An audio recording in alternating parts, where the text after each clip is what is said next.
My name is Victor Fuhrman. Some call me The Voice. I've always been fascinated with human nature, spirituality, science, and the crossroads at which they meet.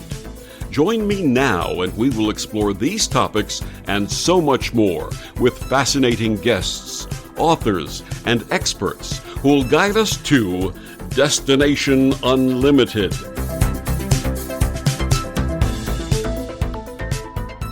Do some places become a long-term residence for disembodied spirits manifesting paranormal activity?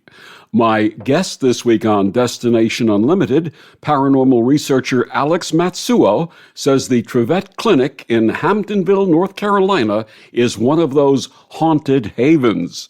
Alex Matsuo is the founder of the Association of Paranormal Study and runs the Spooky Stuff. If it's weird, spooky, unusual, scary, macabre, or haunted, she wants to write and talk about it. Currently, she has more than 120,000 followers on TikTok, was featured on the Travel Channel's Most Terrifying Places in America, and has authored several best-selling books. Her website is alexmatsuo.com, and she joins me this week to share her path and just-published book, The Hamptonville Hauntings, Ghosts of the Trivet Clinic.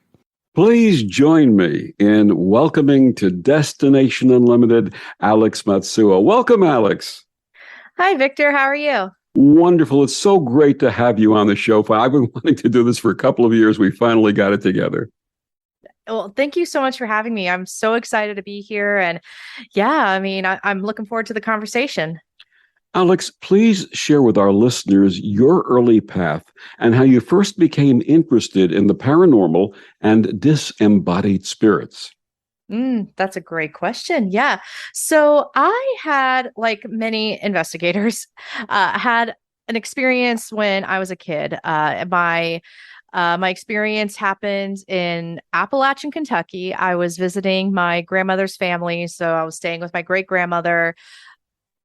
I learned about, if you hear your name being called in the woods, don't go. If you hear a voice that sounds like your mom, don't go into the woods. I was exposed to a lot of that when I was a kid. And even when I would visit and, nothing spooky happened at nighttime, sometimes I would hear someone walking around the house or banging on the walls, and my mama would say, like, you better pray, child, that's the devil trying to get in.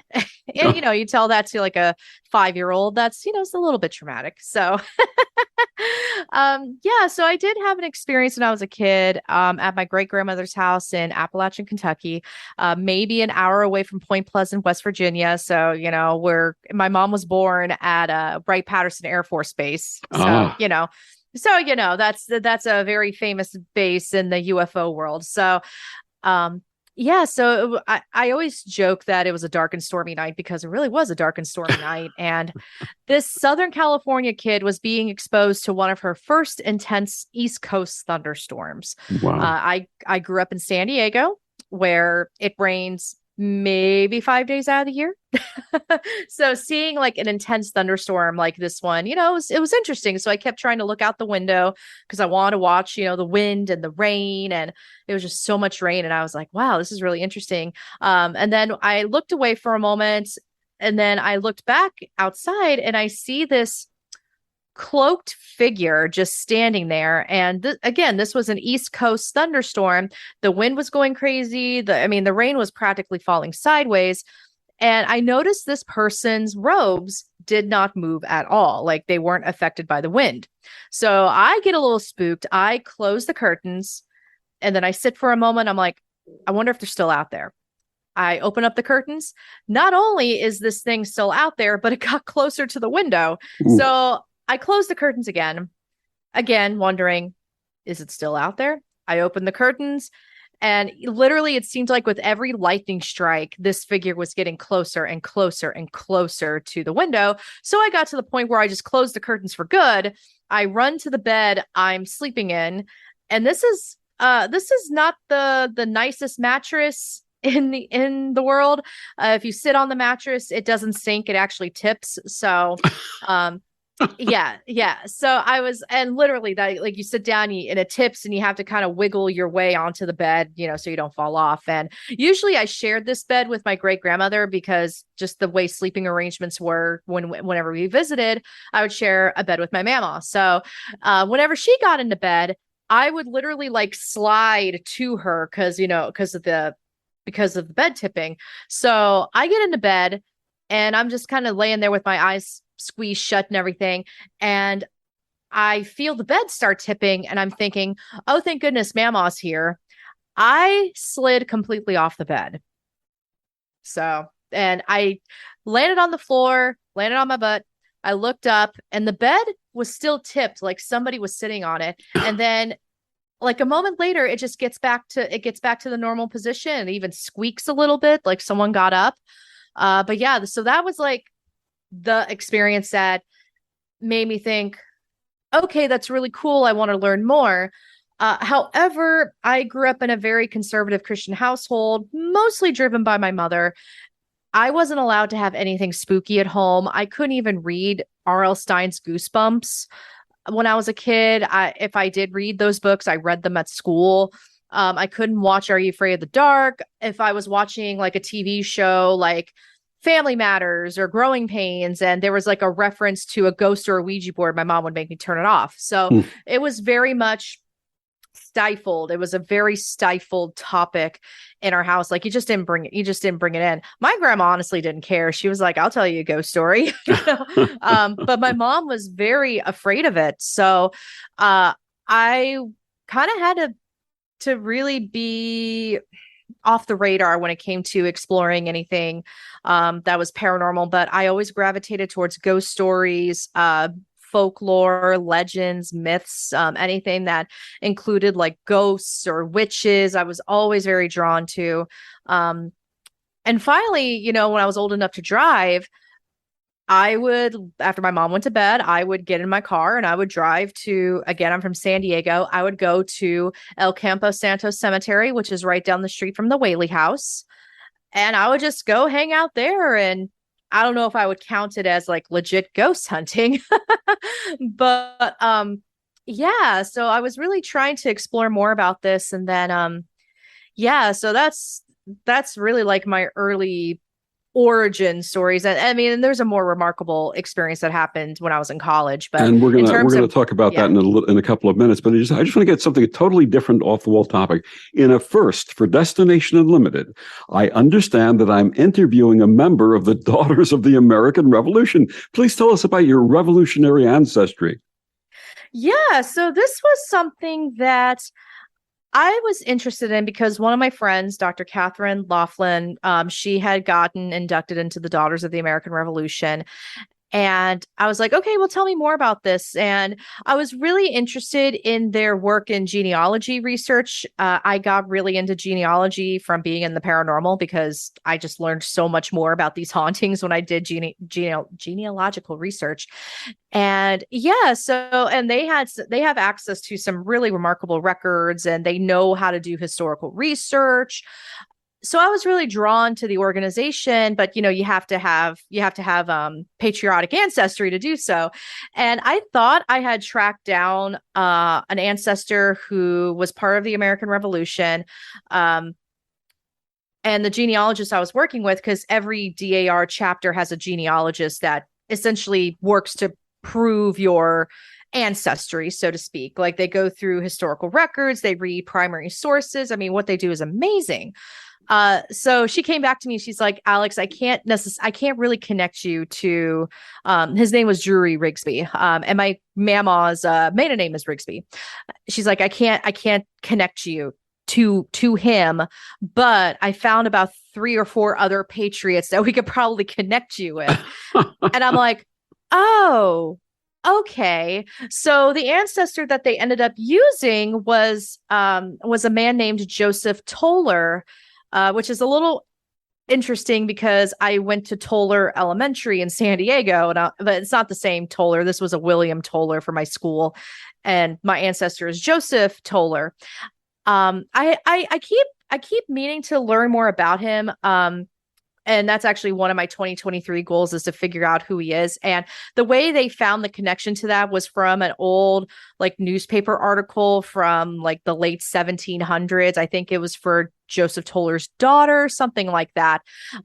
So it was, which was, he did something revolutionary apparently that no one else would have done. And I think that was like leaving daughter's property or something to that extent.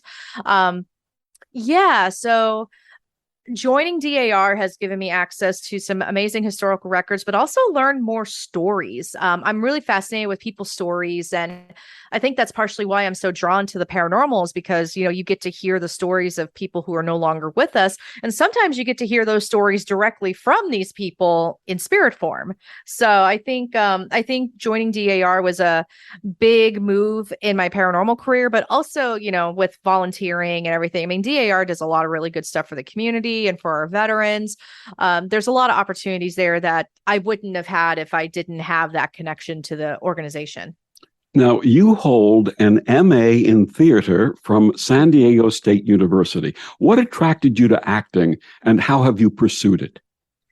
Yeah, so I've been a very creative, like not necessarily outgoing, but kind of a goofy kid my entire life. And theater was like the safest space that I had where I could, you know, express that. I loved role playing on stage. I loved pretending I was somebody else. I loved telling stories. Again, we go back to the storytelling and hearing other people's stories. I was really drawn to that. I got into my first show. I was about 8, 9 years old. And I was just hooked. I mean, before that, I kind of did a little bit of everything. I did karate, I did softball, I did dance, and dance stuck with me for majority of my young life. I don't really do it as much anymore, but I mean, I did ballet, I was on point, tap, hip hop, jazz, singing. I loved singing. I'd been singing since I was like 3 years old. And again, theater gave me a space to do all of that.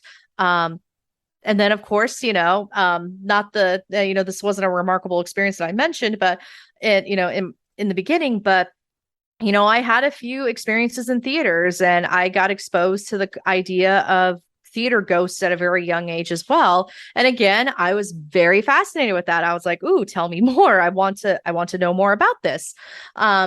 So yeah. So I mean, it just comes from a place of loving the idea of being on stage, telling stories, pretending you're somebody else. And yeah, I mean, it's a blast. Did your theater studies prepare you for being featured on shows like Haunted Hospitals and the Travel Channel's Most Terrifying Places in America? I would say yes to a certain extent. Part of my theater studies included playwriting. So learning about how to tell a story, how to draw people into a story and get them to care about that story. I think that was a big thing, because, you know, there is an art of storytelling. And when you tell a story enough, you know, you start to, you know, get good at it.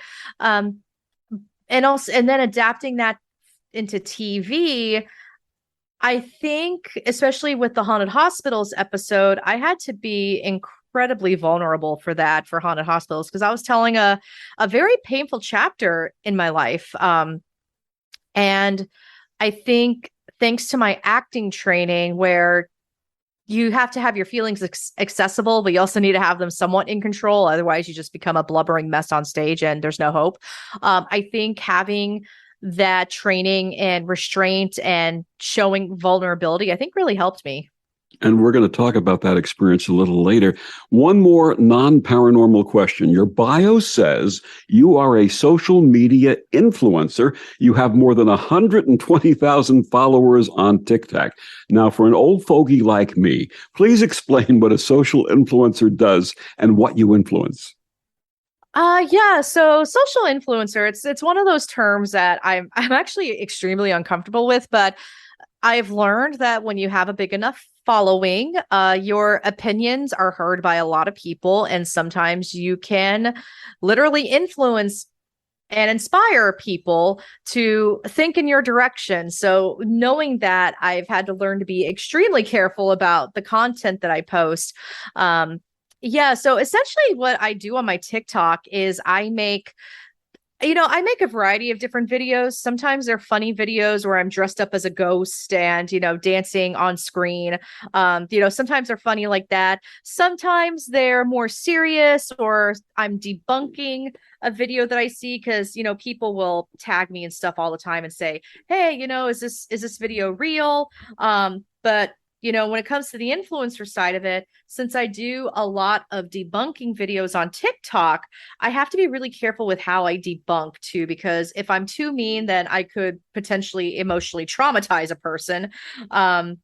Or I could inspire people to, or influence people to attack that creator. I learned that the hard way when I expressed an opinion, and then a bunch of people, like thousands of people, went after a certain creator who was committing a certain level of fraud. But I didn't want them to be attacked, viciously. So, making content in the way that I do, there was a lot of responsibility with that. So social media influencers, I mean, they're exactly that. They can influence people to buy a product. They can influence someone to read a book. They can influence people into thinking the opposite of their direct opinions. I think when you create content that's engaging enough, that draws people in, people start to care about a certain version of you. And I say that because sometimes I feel like my TikTok persona doesn't necessarily match my personal life persona. It's just this version of me that I've created, that people seem to like. And it's not necessarily intentional, but, that's where my theater training comes in again, where it's like, okay, I'm Alex at spooky stuff. I'm not just Alex hanging out at home with my fiance. So, yeah. Absolutely. Now, Paranormal, you founded the Association of Paranormal Study. Tell us about the mission of this organization and how listeners may find out more about it. Yeah, so the Association of Paranormal Study is actually going through a bit of a change right now. So I originally started the team so that I could do residential cases. So I wanted to help people with their paranormal issues, or at least give them some guidance about what they're dealing with and help them figure out a way to deal with it. So essentially, the mission is to empower and educate the community about the paranormal, build awareness of the paranormal, and normalize it a bit, where the people on my team, they're teachers, they're accountants, they're historians, or they're corporate workers, they're white collar, corporate office workers. So everyone has a background that's, very much part of mainstream society. When the team first started, majority of the team, except for two people, were in the military because we were in San Diego. Yeah, so we still have that mission. We're just changing the way that we're presenting that now. And COVID was a big driver in making us reconsider our approach to residential cases. And also, the more that I've worked with the public, I've realized I really need to be careful with how I advise and help people, because I don't want someone to get traumatized by what I tell them, whether that trauma comes from, hey, there's a ghost in your house, to, oh, there's no ghost in your house, and they really wanted that ghost to be there. So, Yeah. which, I've run into sometimes, telling somebody that, hey, we investigated and there's no evidence of there being anything supernatural happening, and they're just utterly devastated, especially if they did have a scary experience and they're trying to explain it. Then it's like, well, maybe I am crazy. It's like, no, you're not crazy. It's just but sometimes we can't even say that, because sometimes we get people who aren't necessarily honest with their medical state or their medications that they're taking. And we find out that it's like, well, maybe they do need some help, and we're out of that capacity to be able to provide that level of help. Having been on several teams here in the greater New York area, I know exactly what you're talking about. And you really have to walk a fine line when dealing with people. Mm-hmm. Oh, exactly. Absolutely. And it gets harder too when people aren't necessarily being honest with you. And it happens more often than people think. So sometimes when I'm dealing with cases, I can be not necessarily aggressive, but I ask a lot of detailed questions and really go through these cases like a fine-tooth comb before we even agree to have a conversation. It's a lot of exploratory questions of like, okay, so why do you think this is a ghost? And can you tell me a little bit more about what you're experiencing? And The key question I ask a lot of our clients now is I say, if you had to explain this, how would you do it? And that way, and it's actually a kind of ingenious move that I learned from Kenny Biddle, is having them talk through the debunking process without necessarily attacking them, but it's just saying, if you had to explain this, what would you think it would be? Like if there was some sort of explanation. And that's a question I ask all my clients now. And sometimes they kind of come to their own conclusion of, maybe I do need a contractor to look at my house, or, something to that extent. Yeah, maybe my electrical system isn't properly grounded. I've had that a number of times in investigations in the past. You had mentioned being at your mama's house and the experience you had of seeing something. Do you have, or do you consider yourself to have, personal psychic gifts? I've gone back and forth with this. I mean, I often joke with people that I'm about as psychic as a wet towel, because I don't see them. I don't hear them. Recently, I've started to embrace that. Maybe I am a little bit empathic because my intuition is very strong and it's usually spot on, and I can feel other people's emotions pretty intensely. And I think honestly that comes from being trained as an actor and having to work off of visual cues, off of just moods, and feeling out the vibe of the room essentially. So I am slowly starting to embrace that side of me. I've had moments where, I guess I should take that back. I can't see them or hear them now, but I've had moments where I have, but I often joke that like literally it has to be a full moon and Jupiter and Mars have to be aligned a certain way. And if in order for me to have that, it's not something I can do off, just right on cue. The first time it happened, well, the first ghost I actually saw that, I was like, I blinked and I'm like, wait, was that a thing? Was back when I was a kid and I saw this ballerina warming up at this theater I was doing a show at. The next time that had happened was after my car accident, which was an incredibly traumatic event. And then for 15 years, nothing. I didn't really see spirits like people. I did have an incident on the USS Hornet where we were in the sick bay. And I started talking about my grandpa, who, if anyone follows me, or if you don't and you see the name Matsuo, most people know that that's Japanese. My grandfather was a Japanese American man who was in the army during World War II. So I started talking about that on the USS Hornet, which was a aircraft carrier that really engaged the Japanese during the Pacific Theater. So it would be relevant. And I started seeing all of these green orbs, like green balls of light flying around the sick bay. And I did have someone else with me who saw it as well. So that was an incident which happened in 2012. But actually seeing and hearing a person, a spirit, that I actually had an incident that happened recently. I think it was in June. And that was because I had a death in my family that was particularly devastating. And for some reason, I decided to just go ghost hunting anyway. I probably shouldn't have, but ironically, that night when we were ghost hunting and I saw physically and heard the spirit, this is where my joke comes back to full circle. It was also a full moon. Absolutely. Yeah, absolutely. So. I think you're more gifted than you realize, and that's something we can talk about offline. My guest is Alex Matsuo. Her book is called The Hamptonville Hauntings, Ghosts of the Trivet Clinic. Alex, please tell our listeners where they can get your books, your website, and find out more about spooky stuff. Yeah, so you can head over to my website at alexmatsuo.com. You can see more information about the Hamptonville Hauntings, Ghosts of the Trivet Clinic. That is my latest release. I also have other books available, like The Brave Mortal's Guide to Ghost Hunting, which is essentially Ghost Hunting 101, as well as More Than Ghosts, a guide to working residential cases in the paranormal field, as well as The Haunted Actor, which is an exploration in the connection between theater and the supernatural.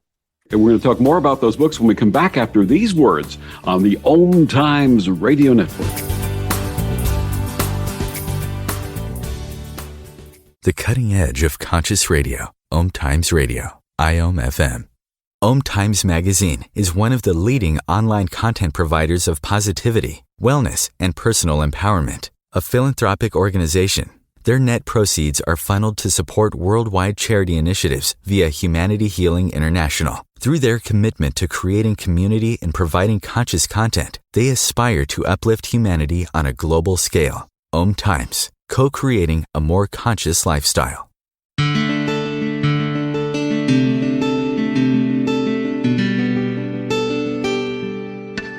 Back on Destination Unlimited, my guest this week, Alex Matsuo. We're going to be talking about her new book, The Hamptonville Hauntings. Alex, before we get into that book, you are a prolific author with 5 books already published, including One Bed Over, A Hospital Haunting, The Brave Mortal's Guide to Ghost Hunting, The Haunting of the 10th Avenue Theater, More Than Ghosts, A Guide to Working Residential Cases in the Paranormal Field, and The Haunted Actor. Let's give our listeners a taste of each one of these. Let's start with your first, The Haunted Actor, an exploration of supernatural belief through theater. What inspired that book, and what do you share? Yeah, so that book came from actually my master's thesis. So when I was getting ready to graduate with my master's, we all have to do a project of some sort of capacity. One could do a full thesis, or you could essentially do a study into an area of theater and produce it on stage. Or you can do like a full-on project of producing a piece of work and basically take care of as many of the production elements as you can, as one feasibly can. So I kind of went for option B, which was basically the production and like modified thesis, I guess. But then because I like words, it ended up being like a full thesis anyway. So I was producing, I was developing this piece of Shakespeare's The Tempest, where essentially it would be set in late 1800s Hawaii when it was being colonized by Japan. And it was turning into a memory piece of intersplicing my grandfather's past as a Japanese American born in Hawaii, and identity crisis and whatnot. But there was also going to be the element of ghosts. And my mentor mentioned to me, he's like, Alex, throughout grad school that you've been with us, I've noticed that every project, every paper, everything that you do, you somehow find a way to weave in spirits, ghosts, witches, the supernatural. I think you should go in that direction and can continue going in that direction because apparently, it's evident that you're passionate about it and you like it. So essentially it kind of turned into, it was very meta theater and, a bit avant-garde theater. But I realized that we as humans have expressed beliefs in the supernatural and express that in theater, using the stage. Rituals are a version of performance. And so I just kind of dove into that. And then after I graduated from college in 2011, I found myself unemployed in 2013. So just 2 years later, I was jobless in North Carolina. I didn't really have much to do. I had unemployment to keep me afloat for a little bit, but I didn't really have much going on. And I decided to reopen my thesis and just expand on it. And essentially I did a kind of a, what's it called? Not necessarily a GoFundMe, but oh my gosh, and like an Indiegogo type of campaign, because I knew the book was going to have to be edited and I was going to need a cover and just something and things like that. And just my friends, college friends, roller derby friends, maybe a few paranormal friends. My paranormal circle was small back then. They all contributed to it. And I was able to develop The Haunted Actor. And really just dive. It's a very academic book. It's a rather different book from the rest of the books that I've written. And a lot of people who read my later stuff first, and then they read The Haunted Actor, they're like, whoa, this is a very different book. I'm like, yeah, it is. And actually, there's a university, I want to say it's University of Indiana or Indiana State. They actually use parts of my book in their curriculum when they explore theater and supernatural beliefs. And that's a big that's a big honor right there. That's awesome. Yeah, yeah, it's actually pretty amazing. Absolutely. Your next work was called More Than Ghosts, a guide to working residential cases in the paranormal field. We talked a little bit about this. What did you share in that book, and what advice would you offer to current and aspiring paranormal investigators? I guess for current and aspiring paranormal investigators, I would recommend keep taking classes, keep reading books, read books about different locations, read multiple books about the same location, get acquainted with the history of the place, but also look for the history that people don't talk about. One of my favorite books is Ghostland by Colin Dickey, and it really opens up some perspective about where ghost stories come from and the historical context surrounding them. And I think every paranormal investigator, new or current, needs to read that book because I think it will be monumental keeping these ideas in mind when investigating, because sometimes the history that we get online, or sometimes the history, I mean, because history is told by the victors, or the history that we get even from the historic places themselves may not be 100% accurate. And that's especially evident with locations that haunted locations that were once plantations. I've noticed that a lot of these places will sort of Disneyfy and whitewash their history for the sake of, let's not make people feel uncomfortable. But I think that's a critical thing that people often forget when they go into these spaces to investigate. And sometimes they're not getting anything, or sometimes they get angry spirits, or they get sad spirits, or they experience like just the feeling of trauma at the location and they don't know why. I think understanding the full scope of the location's history, I think that might be the most important piece of advice I can give to investigators. And More Than Ghosts was followed by 2019's The Brave Mortal's Guide to Ghost Hunting. What'd you share in that one? Yeah, so that book was essentially an answer to a need. So as my social media following grew, I was noticing I was getting a lot of the same questions, like how do I get started in investigating? How do I get started in ghost hunting? And essentially, in a way, instead of answering the same question like 40 times, I wrote the book. I wrote the book and I wrote blogs that would kind of give a teaser to the Brave Mortal's Guide to Ghost Hunting. But that book does a deep dive in types of ghosts, types of hauntings, how to talk to ghosts, like questions you can ask, how to investigate in certain contexts. Yeah, I mean, I just kind of go all out with it's the crash course in ghost hunting that I wish I had when I was first starting out. Absolutely. Is there a single golden rule that you would offer to paranormal investigators?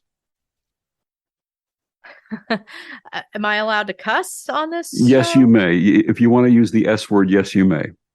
Oh, I was about to say, I'll say the rated G version. Go Don't ahead. be a jerk. Yeah, Yeah, don't be a jerk. yeah, absolutely. I was going to say, don't make S up. Mm-hmm. Yeah. Oh, that too. That's a good one. Okay.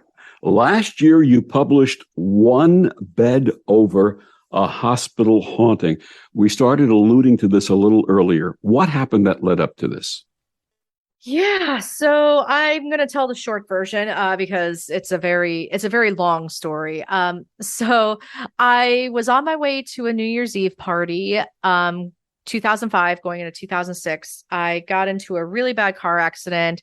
My car hydroplaned on a freeway ramp. When I got out of the car, another car came and hit me. I hit the hood of the car. I rolled off the car and I ended up falling off the freeway ramp and I fell 25 feet.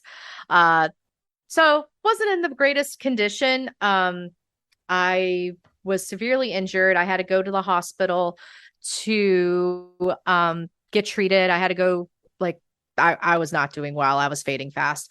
Um, Essentially, I had to go to the trauma room, get basically transfusions. I mean, it was bad. So while I was fading in and out of consciousness and whatnot, I ended up having what I think was an out of body experience where I was watching myself from my bed. Um, Now, because it was New Year's Eve and it was raining and I was living in a major city, all the trauma centers, all the trauma rooms in the hospitals were completely full. So I was sharing a trauma room with somebody else. And as I was watching my body being worked on, I looked over to my left and I saw another person standing at the foot of the bed watching a body being worked on as well. We made eye contact. I eventually went back to my own body. But after basically the key takeaway from that was essentially I ended up with a spirit attachment. The man in the bed next to me ended up not making it. And he essentially attached himself to me. And a lot of the things I would hear him say and do was he would have a lot of anger towards me. And he would say, why you, not me? Why do you get to live and I had to die?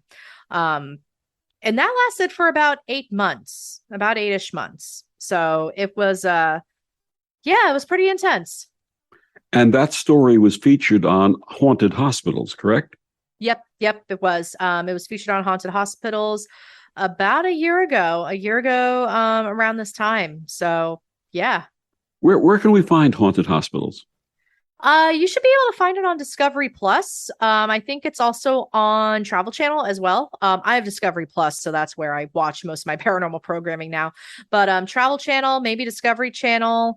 If you're in Canada, I know T&E has it as well. But yeah, you should be able to watch from those areas.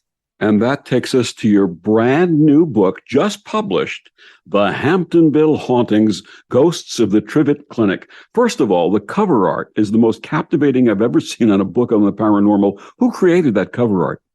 Yeah, so the brilliant artist who created the cover art, his name is Andy Soar.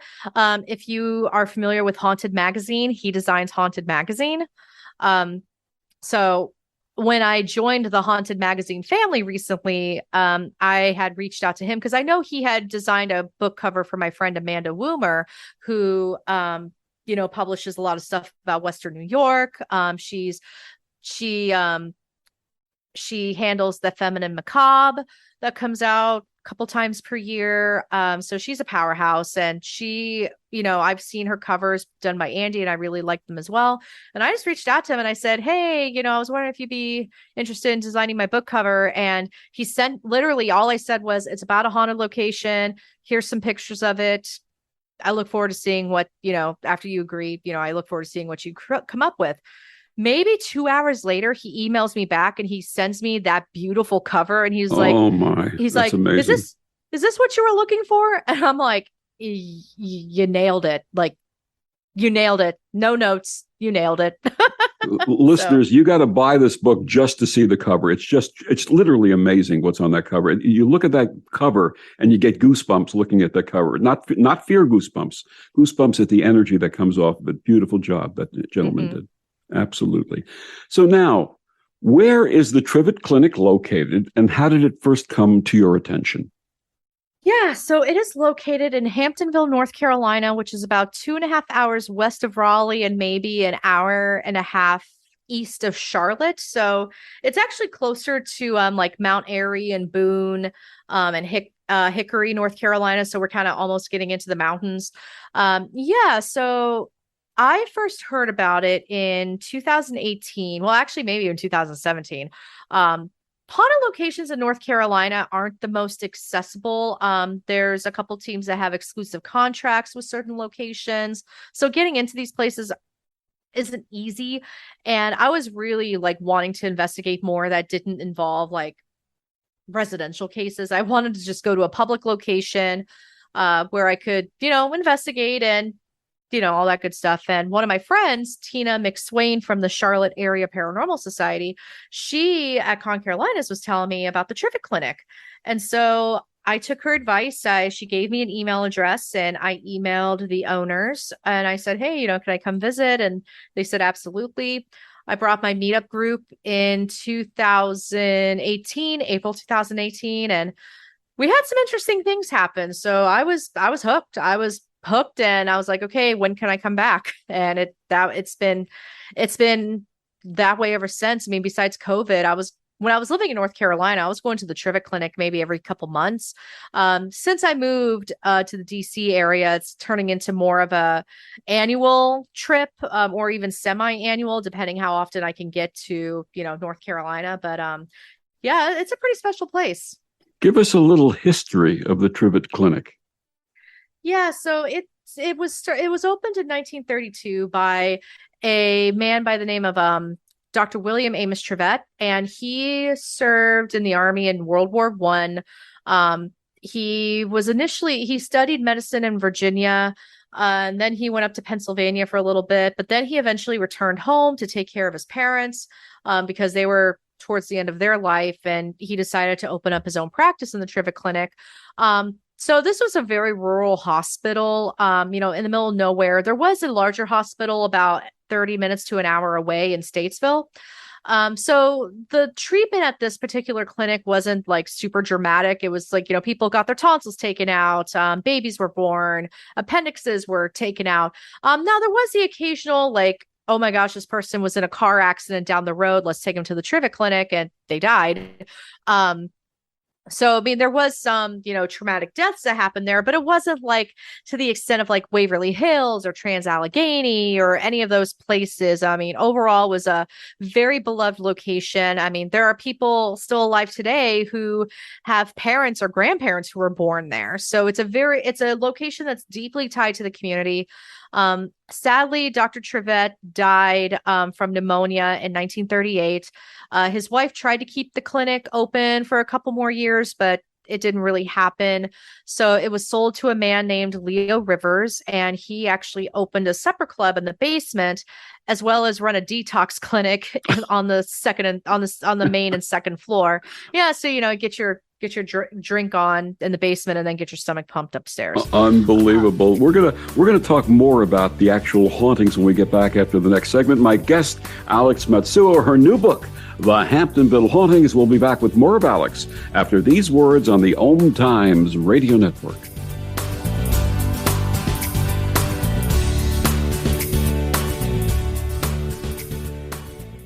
Humanity Healing International is a small nonprofit with a big dream. Since 2007, HHI has been working tirelessly to bring help to communities with little or no hope. Our projects are not broad mandates, nor are they overnight solutions, but they bring the reassurance that no one is alone and that someone cares. To learn more, please visit humanityhealing.org. Humanity Healing is where your heart is. Hello, I'm Sandy Sedgbeer, host of OMTimes Magazine's flagship radio show, What is Going On? My passion is sifting through information, research and innovations from new thought teachers, speakers and researchers pushing back the boundaries of what we know about life, energy, metaphysics and the universe. I love shifting perceptions about who we are, why we're here, and how quickly impossible becomes normal when we open our minds, expand our awareness, and accept that the only limits that exist are those we place upon ourselves. So if you're the kind of forward-thinking, eager investigator of what lies beyond the current reality that most perceive, why not make a date to come play with me in the field of possibilities at 4 p.m. Pacific Time, 7 p.m. Eastern Time every Thursday, and together we can discover what's really going on.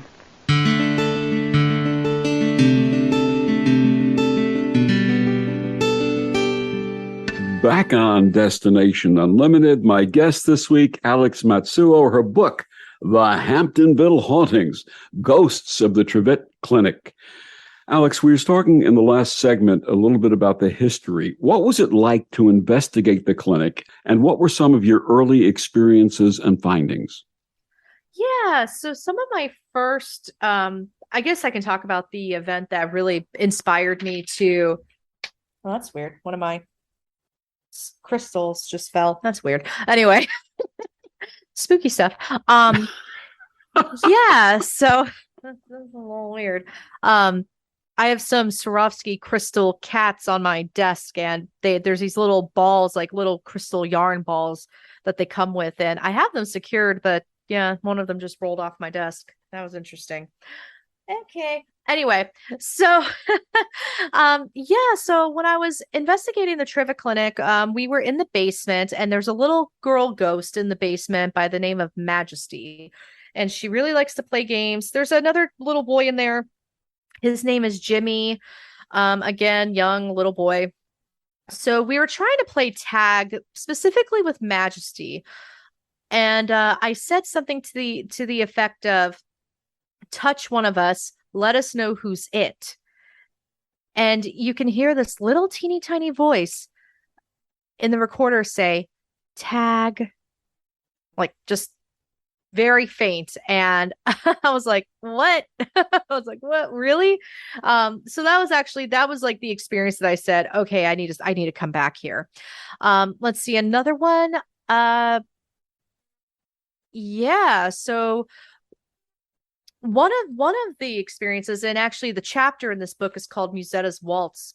We were again in the basement. I will say Majesty is one of those stories, one of those spirits that really just dominates the conversation.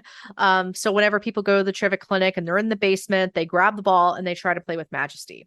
I had one of my medium friends with me, and we were essentially trying to make contact with anyone else except Majesty.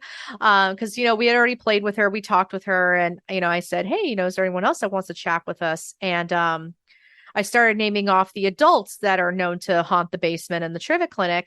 And I don't know. I don't know if it was intuition or just a gut feeling, but I said the name of Dr. Trivet's wife, Gwendolyn. And I said, is Gwendolyn here with us? And one of our devices goes off. And just kind of going off of a whim. What I knew about Gwendolyn was she had been an opera singer, but she wasn't really able to pursue that career because, she got married young, and but she loved to sing. She loved opera. And so I decided to get my phone out and I looked up Puccini's La Boheme, specifically playing the song Musetta's Waltz. That was the only opera I could really think of that would have been famous, that she would have known.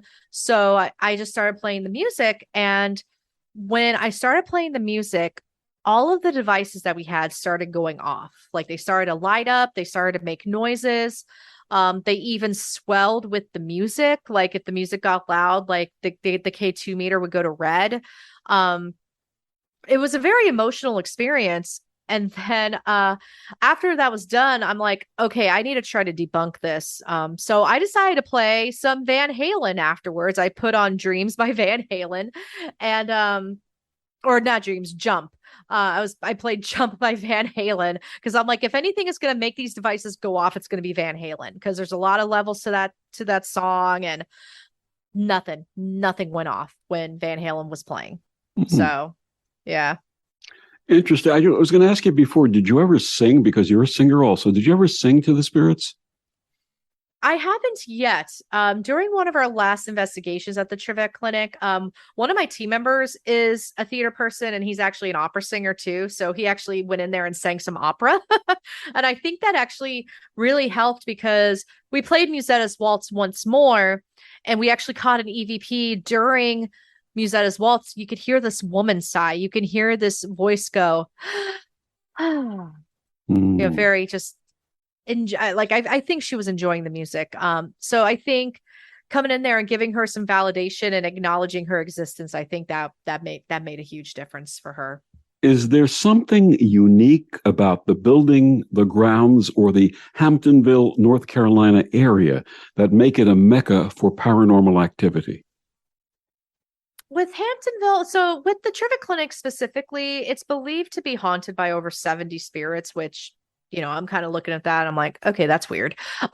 Even, we all have our lines in the paranormal of what we're willing to believe and everything. Everybody has that.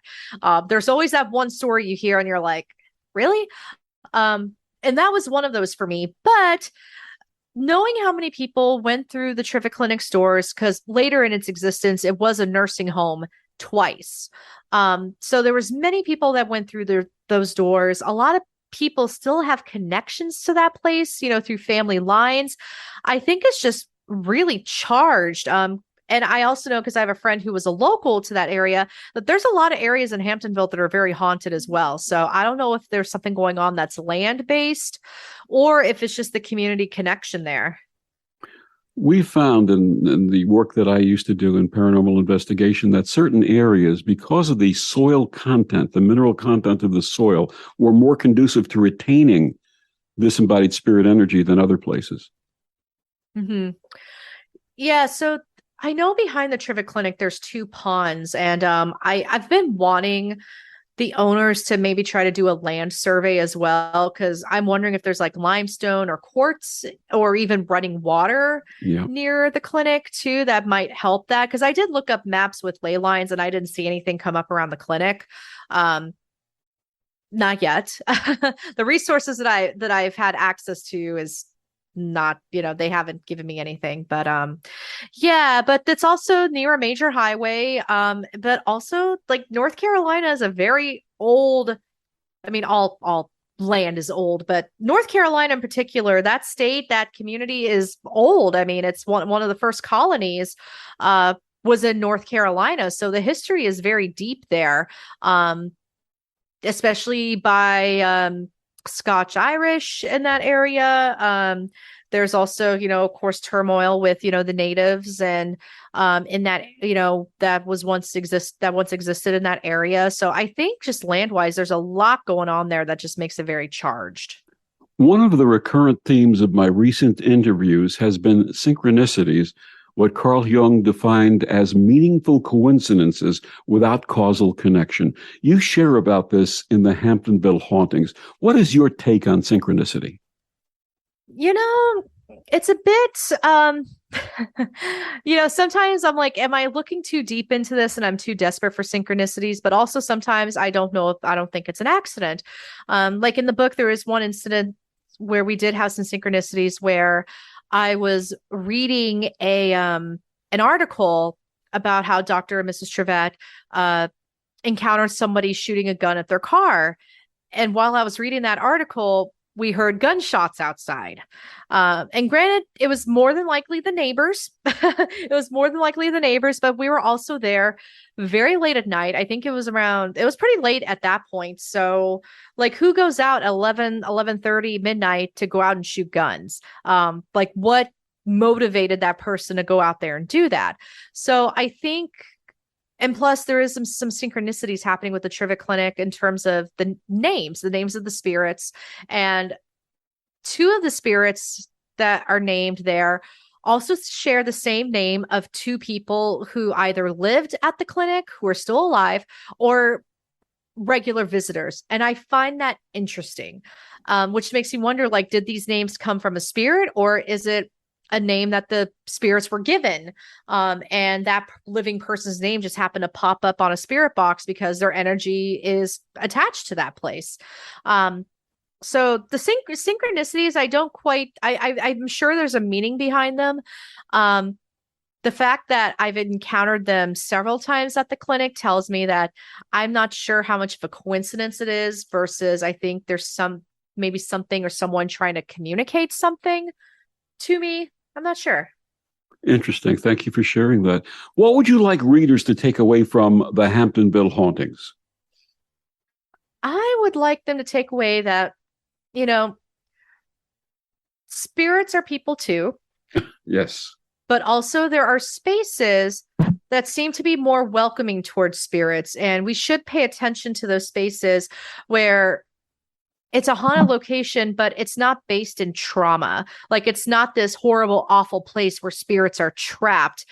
It's a very positive place that these spirits choose to inhabit, and they don't want to leave. Not every haunted location has to be scary. I'll put it that way. Absolutely. This book is an amazing book. And if you've never read anything on the paranormal and you want to read something that's really insightful and very meaningful, The Hamptonville Hauntings by Alex Matsuo. Alex, what's next for you? Well, getting married next. Yay! That's my next adventure.